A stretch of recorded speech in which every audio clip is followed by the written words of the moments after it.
Praise the lord everyone. ఈరోజు నేను మీతో ఒక విషయాన్ని పంచుకోవాలని ఆశపడుతున్నా. What protect us from judgment? మనల్ని ఉగ్రత నుండి తప్పించేది ఏంటి? చూడండి, యేసు క్రీస్తు ఈ భూమి మీదకి వచ్చిన తర్వాత ఆయన రక్తము మన కొరకు కార్చబడింది. చూడండి, పాత నిబంధన గ్రంథంలో పాపాలు కానీ వాళ్ళ యొక్క ఏది చేసినా కూడా గొర్రెల రక్తము, ఎడ్ల రక్తము ద్వారా అవి కప్పబడేవి. కానీ నూతన సృష్టి అయిన నా జీవితంలో యేసు క్రీస్తు కాచిన రక్తము ద్వారా నువ్వు నేను ఉగ్రత నుండి తప్పింపబడ్డాము. రోమీలకు రాసిన పత్రిక 5వ అధ్యాయము 9వ వచనంలో ఇలాగ సెలవిస్తుంది, కాబట్టి ఆయన రక్తము వలన ఇప్పుడు మనము నీతిమంతులుగా తీర్చబడి మరీ నిశ్చయముగా ఆయన ద్వారా ఉగ్రత నుండి మనము తప్పించబడి ఉన్నాము. చూడండి, ఇజ్రాయేల్ ప్రజలు ఎప్పుడైతే ఆ తెగులు వచ్చినప్పుడు, ఆ యొక్క భయంకరమైన తెగులు ఏంటంటే, ఎప్పుడైతే ద్వార బంధకముల మీద రక్తము కనపడకపోయినప్పుడు అక్కడ మరణ దూత వారికి ప్రవేశించడం మనం చూస్తాము.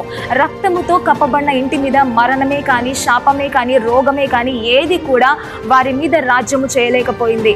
నూతన సృష్టి అయిన నా మీద, మన కుటుంబాల మీద యేసు రక్తము ద్వారా మనము కప్పబడి ఉన్నాము. కాబట్టి మన మీద ఏ ఉగ్రతే కానీ, ఏ జడ్జ్మెంటే కానీ, ఏ అనారోగ్యమే, ఏ దరిద్రత ఏది కూడా రాజ్యం ఏలకుండా మనము పొందాల్సిన ఉగ్రత యేసు క్రీస్తు సిలువలో మన కొరకు ఆ ఉగ్రతను తీసుకొని ఈరోజు నువ్వు నేను వాటన్నిటి నుంచి విడుదల పొందుకొని ఈరోజు మన మీద జడ్జ్మెంట్ లేదు, ఈరోజు మన మీద కండెం లేదు, ఈరోజు సాతాను ఏది కూడా మన మీద రాజ్యము చేయలేడు. ఈ లోకంలో ఉన్న ఏది కూడా మన మీద రానివ్వకుండా యేసు రక్తము మనల్ని ప్రొటెక్ట్ చేస్తుంది. ఆమేన్, హల్లెలూయా.